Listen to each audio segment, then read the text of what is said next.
اعوذ باللہ من الشیطان الرجیم بسم اللہ الرحمن الرحیم رب اشرح لی صدری ویسر لی امری واحلل عقدۃ من لسانی یفقہوا قولی۔ تو میرے پیارے ساتھیوں، آج ہم ٹائم مینجمنٹ پر بات کریں گے کہ ہم اپنے ٹائم کو کیسے مینیج کر سکتے ہیں۔ وہ ایک عام انسان سے ڈیفرنٹ ہوتا ہے، اس کی زندگی میں ڈسپلن ہوتا ہے، اور جو اللہ کا بندہ ہوتا ہے وہ صرف نماز کے مصلی پر اللہ کا بندہ نہیں ہوتا، یا رمضان کے روزوں میں اللہ کا بندہ نہیں ہوتا، یا رمضان میں تراویح میں صرف قرآن پڑھ لینے سے وہ اللہ کا بندہ نہیں بنتا، بلکہ مومن کون ہوتا ہے؟ جو صبح سوئے، رات کو سوئے، آنکھ بند کرے تب سے لے کر رات کو صبح جب اٹھ جاتا ہے اور پھر پورا دن اپنا گزارتا ہے، ایک ایک لمحہ 24 آورز وہ اللہ کا بندہ نظر آتا ہے، اور ہر وقت کوئی نہ کوئی ایکشن اس کو کرنے کی ضرورت نہیں ہوتی کہ وہ کوئی نہ کوئی ایکشن کر رہا ہے جس کی وجہ سے وہ نیک ہے یا اللہ کا بندہ نظر آئے۔ بس اصل بات یہ ہے کہ اس کی زندگی ایک بیلنس زندگی ہوتی ہے، اس کی زندگی میں قرآن نظر آتا ہے، جیسا کہ آپ صلی اللہ علیہ وسلم کے بارے میں آتا ہے کہ وہ چلتا پھرتا قرآن تھے۔ ٹھیک ہے، تو ہماری زندگی میں بھی ابھی ہم بیٹھے ہوئے بھی ہیں نا، مثال کے طور پر چلیں ابھی تو آپ کلاس لے رہے ہیں تو ظاہر ہے قرآن سن رہے ہیں تو اجر مل ہی رہا ہے۔ سمجھے قرآن کے بعد آپ کچھ نہیں کر رہے، فارغ بیٹھے ہوئے شام کو چائے پی رہے ہیں مثال کے طور پر، یا اسنیک ٹائم کر رہے ہیں اپنا،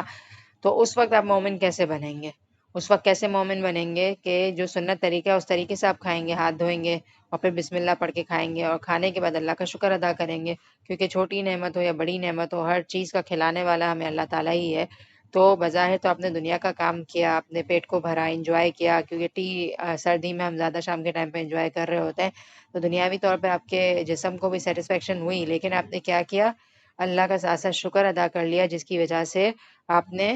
ایک مومن ہونے کا حق ادا کیا۔ اور دوسرا یہ کہ پھر آپ جب سست ہو گئے تھے شام کے وقت تو آپ نے چائے وغیرہ پی تو آپ واپس فریش ہو گئے، اور جب فریش ہوئے تو آپ نے پھر عصر پڑھی یا مغرب پڑھی، تو کیا ہوا؟ آپ نے اپنے آپ کو عبادت میں لگایا، اس جان کو جو آپ کو ہمت آئی ہے اس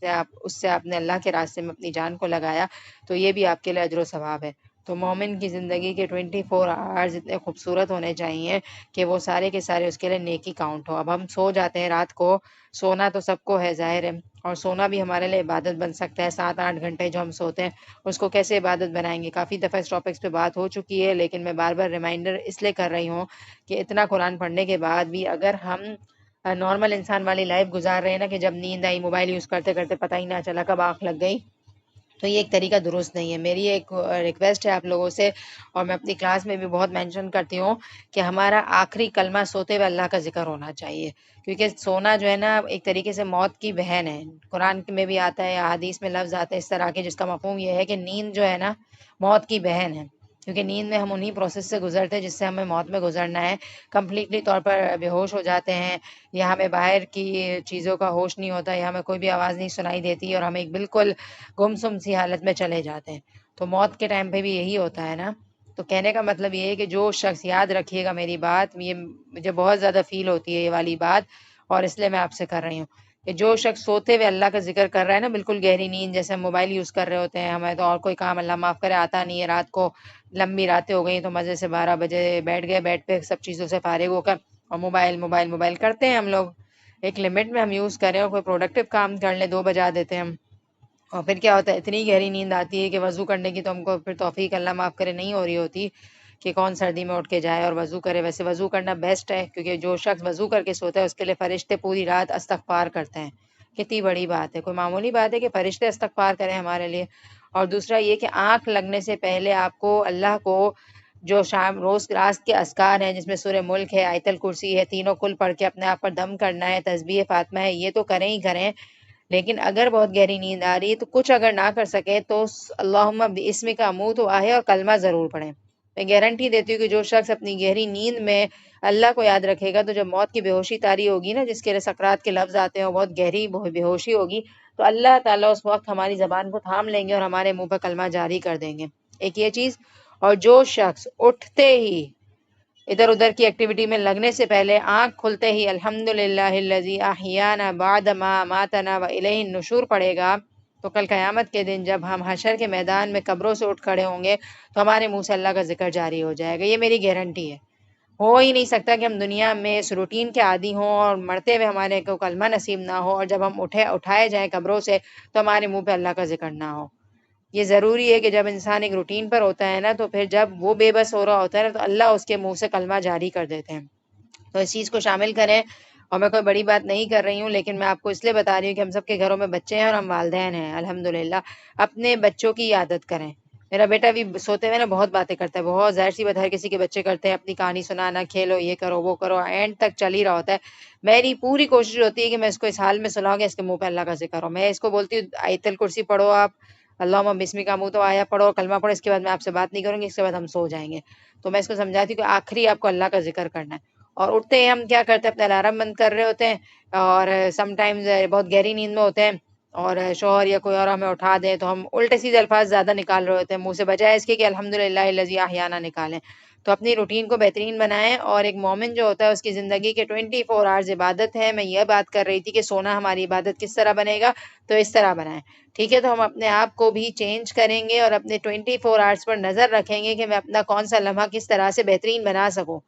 ٹھیک ہے؟ جب ہم کانشیس ہو جائیں گے نا اپنے ٹائم کے بارے میں، کیونکہ ایک بات یاد رکھیے گا کہ گیا وقت پھر ہاتھ نہیں آتا، اور عقل مند وہ ہے جس کا آج جو ہے نا اس کے کل سے بہتر ہو۔ یہ ہماری روٹین میں ہونا چاہیے کہ میں نے کل اتنی نیکیاں کر لی تو آج مجھے اس سے آگے بڑھنا ہے، کل میں نے اتنا صدقہ کیا تو آج مجھے تھوڑا اور صدقہ کرنا ہے، کل میں نے اتنا قرآن پڑھا تو آج تھوڑا اور پڑھنا ہے۔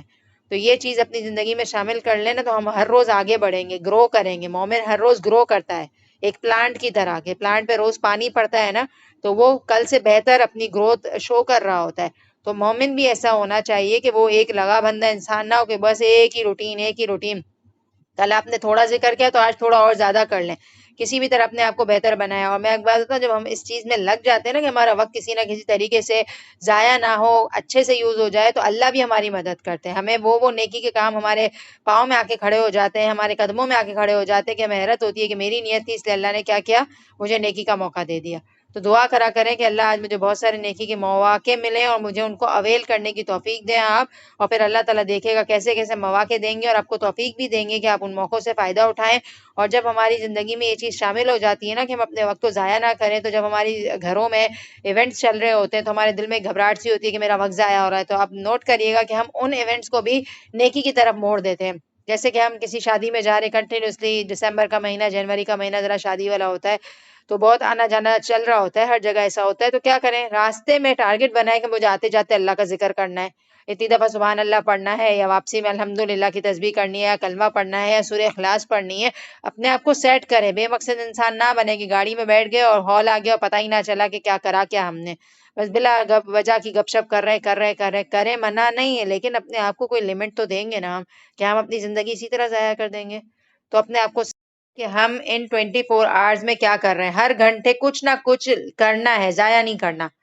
1 سے 2 بجے کا ٹائم ہے، ظہر کی نماز پڑھ لی، اب 2 سے 3 کوئی نماز کا ٹائم نہیں ہے، تو کیا کریں گے، کچن میں ہے، کھانا وانا کچھ کر رہے ہیں تو ذکر کر لیں، مطلب اپنی کبرز کو خالی نہ رہنے دیں۔ 3 سے 4 کا ٹائم ہے، لیٹ رہے ہیں، سوتے ہوئے اللہ کا ذکر کر لیں، نیپ لے رہے ہیں، نیت کر لیں کہ سنت طریقے میں اٹھ کے فریش ہوں گی اور اچھی عبادت ہوگی اور اچھے کام ہو سکیں گے مجھ سے۔ تو اپنی زندگی کو پلیز ضائع نہیں کریں، اور انشاءاللہ اپنے 24 آورز میں جو 24 کبرز اللہ تعالیٰ ہمیں دیتے ہیں ان کو ہمیں یوٹیلائز کرنا ہے، بہترین طریقے سے اسے گزارنا ہے۔ اور انسان کے پاس 5 نعمتیں ہیں جس کو 5 چیزوں سے پہلے غنیمت جاننا چاہیے، تو اس میں سے ایک چیز جوانی آتا ہے، جس سے بڑھاپے سے پہلے اپنی جوانی کو غنیمت جانیں، فراغت کو غنیمت جانیں مصروفیت سے پہلے۔ ایسا نہ ہو کہ حالات اتنے ٹف ہو جائیں اور کوئی مشکل آ جائے زندگی میں اور ہمیں اللہ کے لیے ٹائم ہی نہ ملے۔ تو فراغت بہت بڑی نعمت ہے جس کو اکثر لوگ ضائع کر رہے ہوتے ہیں۔ تو اللہ تعالیٰ ہمیں توفیق دے کہ ہم اپنے وقت کا ضیاع نہ کریں، اور اللہ سے دعا کیا کریں کہ اے اللہ آپ میرے وقت کو بہترین طریقے سے مجھے استعمال کرنے کی توفیق دیجیے۔